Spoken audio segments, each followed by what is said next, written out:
Fala você ligado aqui no canal Bora Fazer um Curta, e hoje eu vou falar sobre mais 3 filmes que eu assisti no Festival do Rio 2017. O primeiro deles é A Vilã, que é um filme de ação da Coreia do Sul, que me pegou completamente de surpresa. Eu fui ver sem saber praticamente nada sobre a trama. O filme ele já me surpreendeu logo na primeira cena de ação.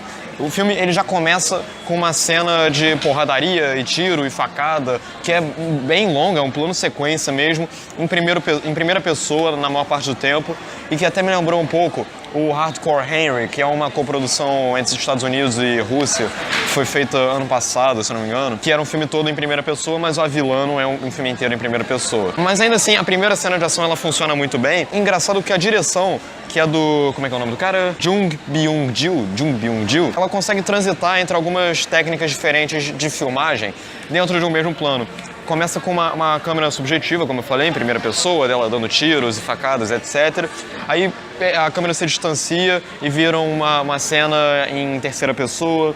E o filme, em termos de ação, ele é bastante inventivo. Ele é um filme sempre muito enérgico. E o que é mais admirável é que as cenas de ação, elas são sequências de ação com muito movimento de câmera, elas são bem histéricas, elas não têm tanto corte. Algumas têm um pouquinho mais, mas no geral os planos são bem movimentados, mas ainda assim a direção ela permite que você compreenda muito bem tudo o que está acontecendo. E as sequências de ação elas são imparáveis do ponto de vista de grandiosidade, do ponto de vista de porradas e tiros e essas coisas. Logo, o final do filme, sem spoiler, claro, tem uma perseguição de um carro contra um ônibus, e aí depois a mulher salta do carro e vai pro ônibus, e é impressionante. E ela tendo que se esquivar de algumas porradas por fora do ônibus, e os movimentos de câmera que ele faz são movimentos bastante ousados, a câmera ela passando por cima do ônibus, e alguns planos... A movimentação de câmera, ela é bastante estudada, essa que é a questão.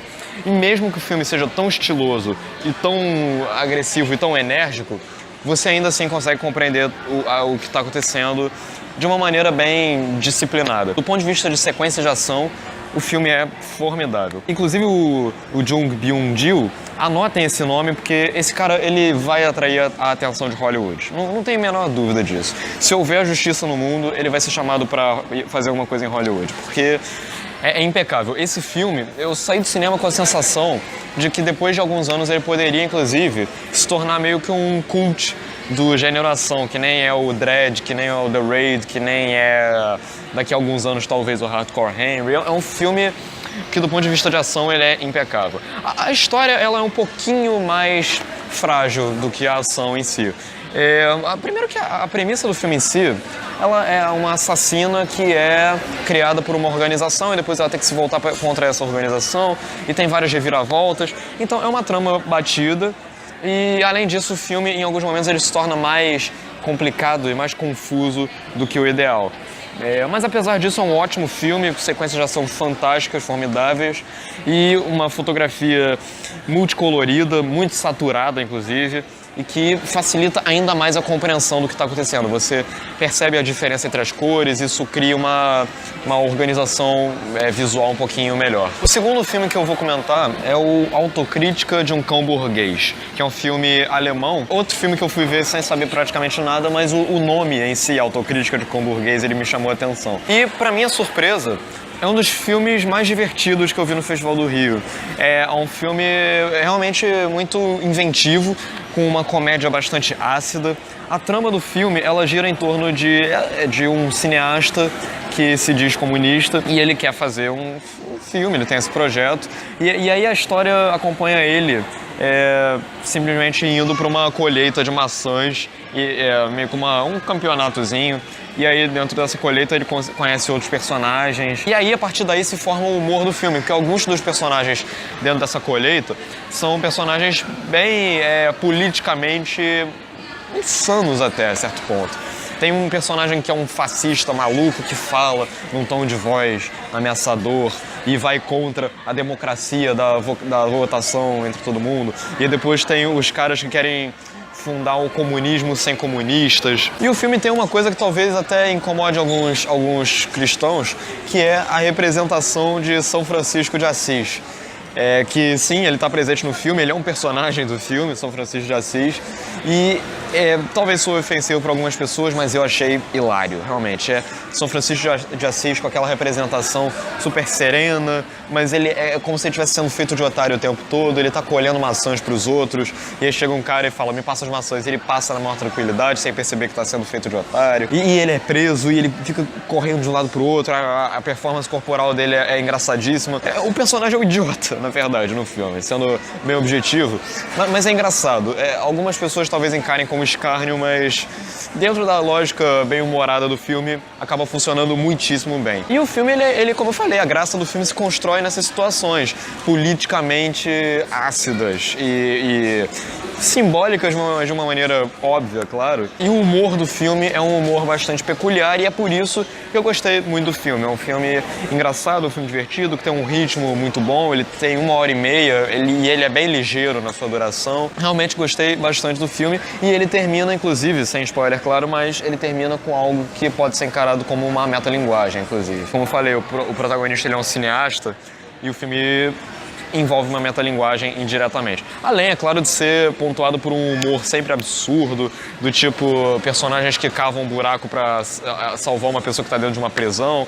E é curioso isso, porque o São Francisco de Assis, ele tá no filme, mas assim, eu até agora não consegui captar exatamente o porquê dele estar no filme, de qual o papel dele no filme e tal, mas mesmo assim funciona. Então ele é um filme que ele faz rir, mesmo que você não entenda exatamente por que aquela risada está sendo gerada. Então é um filme que eu gostei demais, esse Autocrítica de um Cão Burguês. E para finalizar a trinca de filmes que eu vi, eu também vou comentar aqui o Borg vs McEnroe, que é um filme que conta a rivalidade clássica entre o Bjorn Borg e o John McEnroe. E é um filme, é um bom filme, é um filme bacana, interessante, que vale a pena ser assistido também. Ele é dirigido por um cara chamado Janusz Metz.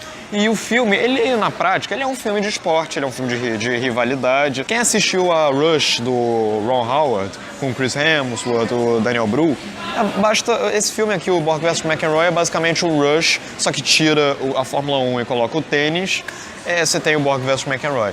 E o principal do filme é a construção dos dois personagens, tanto o Borg quanto o McEnroe.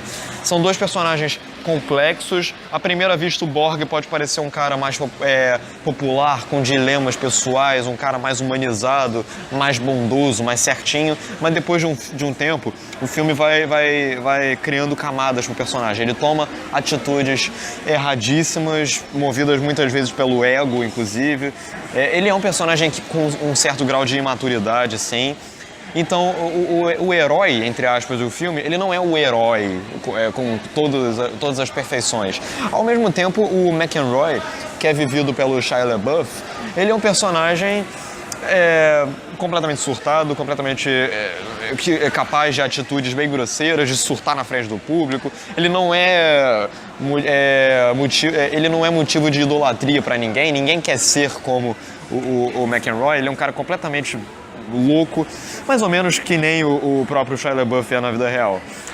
Então, nesse sentido, o Shia LaBeouf ele acaba tendo até uma facilidade até para lidar com o personagem, e ele também consegue construir o McEnroe como uma figura escrota, de fato. Ele é um personagem que faz coisas erradas, sim, de fato, mas ainda assim, ele tem um grau de dramaticidade, de dimensão dramática, que torna ele um personagem complexo, até traumatizado, e você, como espectador, você se sente até com vários momentos, você se pega até com pena do McEnroe. Você compreende, porra, o cara é um babaca, mas, caramba, ele tem as questões pessoais dele, ele é um cara com uma vida conturbada. Você compra o personagem. E existe uma cena em especial onde ele toma um esporro de um amigo, que é quando ele joga na cara o quão escroto o McEnroe é, e a cena funciona maravilhosamente. É uma cena que pega lá fundo, assim.